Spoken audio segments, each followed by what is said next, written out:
이 그림들 혹시 본 적 있으세요? 미술 전공한 사람들은 이게 무슨 그림인지 알 수 있는데 피카소하고 끌레라는 사람의 그림입니다. 이런 그림 한 개가 우리나라 돈으로 한 2, 300억씩 다 하는 거예요. 우리가 볼 때는 이거 무슨 장난쳐놓은 것 같고 애들 낙서하는 것 같지만 몇백억씩 하는 그림들입니다.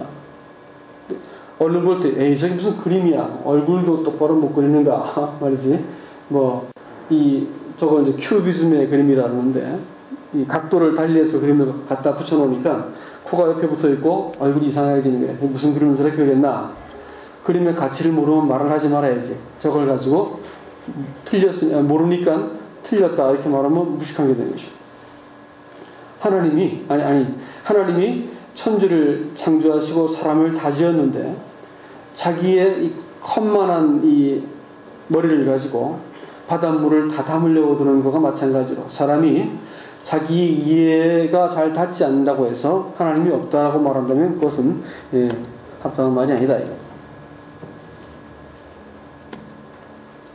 성경은 어리석은 자는 그 마음에 이르기를 하나님이 없다 하는도다 이렇게 했습니다.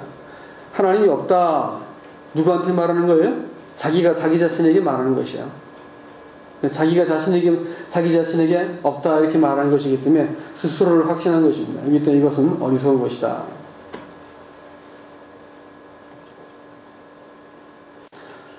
성경 창세기 1장 1절에 시작되는 것이 태초에 하나님이 천지를 창조했다 이렇게 나왔습니다.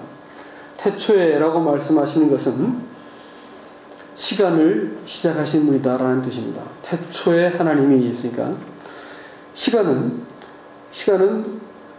하나님이 시작하셨습니다. 그렇기 때문에 사람은 자기 시간에 대해서 전혀 권리를 행사할 수가 없어요. 아십니까? 사람이 죽을 때를 절대로 결정할 수 없고 삶을 연장할 수 없습니다. 어떤 사람이 그 옛날 동전 모으는 것이 취미였어요. 동전 같은 거 이렇게 오래된 것은 굉장히 비쌉니다. 동전 모으는 게 취미였었는데 어느 날 이 사람이 그 수십 년 동안 해왔던 취미를 버렸습니다. 그 이유가 뭐냐면 알고 보니까 죽은 사람들 시체에다가 눈에다 이렇게 갖다 붙인다든지 입에다가 쑤셔 밀어넣어가지고 다시 말하면 해골이 물고 있던 것을 뽑아가지고 이렇게 하던 것이었어요. 그 돈 죽으면 저승 갈 때 노자로서라고 입에다가 밀어넣어주고 눈에다 붙여주던 그 돈이 그 사람의 생명을 단 1분도 연장할 수 없었던 이 보잘것없는 이 돈을 내가 이걸 굳이 모아야 될 이유가 뭐가 있나 생각하면서 그 취미를 포기했다 그래요. 사람 생명을 사람이 소유나 명예나 그 어떤 것을 가지고도 단 10분도 연장할 수 없는 것이 사람 생명일 것이다. 왜 그러냐? 생명은 하나님이 시작하셨기 때문에 그가 우리 생명에 대해서 주권을 행사하시고 주장하신 것이에요. 아무도 자기 시간, 자기 생명을 이렇게 마음대로 바꿀 수 없는 것은 하나님이 태초에 천지를 창조하셨고 시간을 시작하신 분이다라는 것입니다. 280이라는 숫자가 있죠. 우리는 어머니 뱃속에서 한 며칠 동안 뱃속에 머무는 것 같습니까? 280일 머물러요. 네? 28,000날. 그것은 28,000은 사람이 인생이 70이라고 본다면 대략 한 28,000날을 이 땅에 머무는 것입니다. 그리고 그 다음에는 영원이죠. 근데 280일을 살고 나면 자기가 원하든 원치 않든 이 어머니의 자기가 생각하던 그 세계에서 나와야 되는 거예요. 응? 정해진 시간은 그 다음 삶을 위한 준비 과정입니다. 280일 살면 틀림없이 나와가지고 그 다음 세계로 옮겨가는 거예요. 여기 살 때 팔다리가 덜렁덜렁 달려있을 건데 이게 도대체 뭐에 쓰는지 몰랐어. 빨아먹는 거라 쓰는 건지 몰랐는데 이게 그 다음 세계에 가보니까 상상도 할 수 없는 넓은 광활한 세계가 기다리고 있었어. 뛰어다니고 쓰는 것이었어. 28,000달을 쓰면서 사람한테 가장 거추장스러운 것이 하나 있는데 뭐냐면 양심이라는 것입니다. 양심을 좀 무시하면 내가 아무렇게나 살겠는데 양심이라고 하는 것이 자꾸 사람을 괴롭히기 시작하는 거예요. 그 양심을 딱 내가 무시해버리고 살아버리면 좋겠어. 그게 잘 안 되고 늘 평생 동안 사람 마음을 어렵게 한단 말이에요. 그것은 왜 그러냐? 그 다음 세계를 위해서요. 영원한 세계를 위해서 사람이 이 땅을 살면서 하나님을 알고 양심을 따라 사는 그것은 그 다음 세대를 위한 것입니다. 여기에서 어떤 어떤 상태에서 이 280일을 보냈는가에 따라 가지고 28,000날의 그 인생이 바뀌는 것이요. 28,000날을 살면서 그가 창조하신 하나님과 어떠한 관계를 맺고 그 양심으로 하나님을 어떻게 알았는가에 따라 가지고 그 다음에 영원한 세상이 바뀌는 거예요. 28,000날을 살고 나면 사람은 어떠한 그 이유를 붙이지 못하고 다음 세대로 또 옮겨가야 되는 것입니다.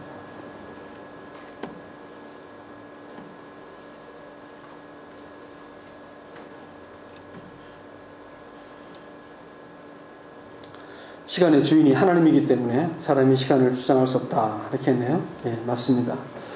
사람의 인생은 세 가지 한계를 안고 있는데 첫 번째가 유한성일 것이다. 반드시 끝이 있다.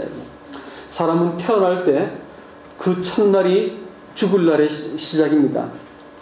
첫날이 죽음을 위해서 소모한 첫 번째 날인 거예요. 그래서 천천히 죽어가는 것입니다. 사고라든지 자살이라든지 살인은 사람을 즉시로 죽이지만 인생은 사람을 서서히 죽인다 이렇게 말했어요. 늙어가는 거죠. 소멸돼가는 것이죠. 그리고 이 반드시 죽는 것이 어떻게 되냐면 이 우연의 지배를 받아. 다시 말하면 말을 복잡하게 했는데 언제 죽을지 모른다는 거예요. 태어날 때는 주민등록 순서에 따라서 사람이 태어나니까 아래 위가 있지만 죽을 때는 그런 게 없어. 죽을 때는 누가 먼저 죽을지 전혀 알 수가 없는 거예요. 내일 죽을지 오늘 죽을지 한 달 뒤에 죽을지 나는 꿈을 가지고 여기 와가지고 무엇인가 하러 왔지만 내가 그 꿈을 다 채우지 못하고 죽을 줄 모르는 거예요. 많은 사람이 은퇴하면 내가 드디어 이 힘든 직장을 벗어버리고 내가 이 연금 타먹으면서 산에 가서 노후, 이 건강을 지켜서 말이지 내가 노후를 잘 보낼 것이다 했는데 노후를 보내지도 못하고 산에서 떨어져가지고 돌아가셨어. 전혀 예측할 수 없는 우리는 미래를 안고 살고 있는 거예요. 오늘 안 죽었기 때문에 내일 살 것이다 라는 기대감밖에 없는 것이지 사람은 반드시 또 졸지에 죽는 것입니다. 졸지에 죽는 것입니다라고 이런 말을 썼지만 이 말도 졸지에 사라져버렸어. 다시는 돌아오지 않는 시간의 미궁 속으로 날아가 버린 것이에요. 이것이 사람이 시간에 대해서 자기 생명에 대해서 아무런 권한을 갖고 있지 못하는 객관적인 증거입니다. 여러분이 살고 있는 집을 여러분이 갖고 있는 어떤 시계 같은 것을 누가 핸드폰을 내놔 아래 뺏으려면 누가 주겠어? 그 바보같이? 안 주잖아요. 그러나 내가 친구 것을 맡았다 이게 내놔 이렇게 하면 어떻게 해? 돌려줘 이렇게 하면 돌려줘야 되는 거예요. 내게 아니기 때문에. 사람한테 제일 소중한 게 뭘까요? 생명. 이거보다 중요한 게 있어. 집이 소중해? 돈이 소중해? 뭐가 소중하겠어요? 내 죽으면 아무런 의미가 없고 죽음과 함께 모든 가치가 소멸되는데 죽을 때 내 생명을 달라고 하는 니한테 내가 왜 생명을 줘야 되니까 내 거라면 그렇게 항의를 하고 덤벼야 되는데 찍소리 못하고 돌려준단 말이에요. 아무도 거기에서는 항변하지 못하고 마땅히 돌려줄 것처럼 여기는 것이 누구 거예요? 내 게 아니기 때문에 그런 거예요. 그러면 우리는 중요한 하나의 결론에 도달했습니다. 생명이 내 게 아니다 할 것 같으면 그럼 누구 거예요? 생명을 주신 분 것이지. 그렇죠? 생명을 주신 분 거예요. 그러면 이 땅에 살고 있는 것은 뭐냐? 생명을 우리가 주신 분한테 위탁받은 생명을 살고 있는 것이에요. 그렇죠? 가장 소중한 생명을 위탁받았으면 이 생명이 목적과 가치가 없을까?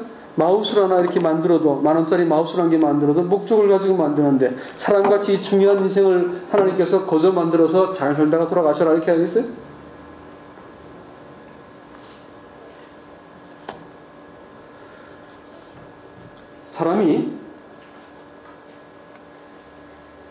사람에게 가장 이 심각한 문제가 뭐냐면 하나님이 세상을 창조하시고 하나님이 세상의 주인이시고 하나님이 내 인생의 주관자이신데도 불구하고 사람이 그렇게 생각하지 않는 거예요. 천상천하 유아독존.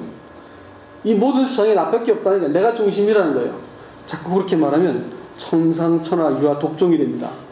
네? 그래가지고 자기가 인생의 중심이 돼가지고 아버지 기분 나쁘면 아버지한테 치받아버리고 엄마 기분 나쁘면 엄마 치받아버리고 선생님 이거 뭐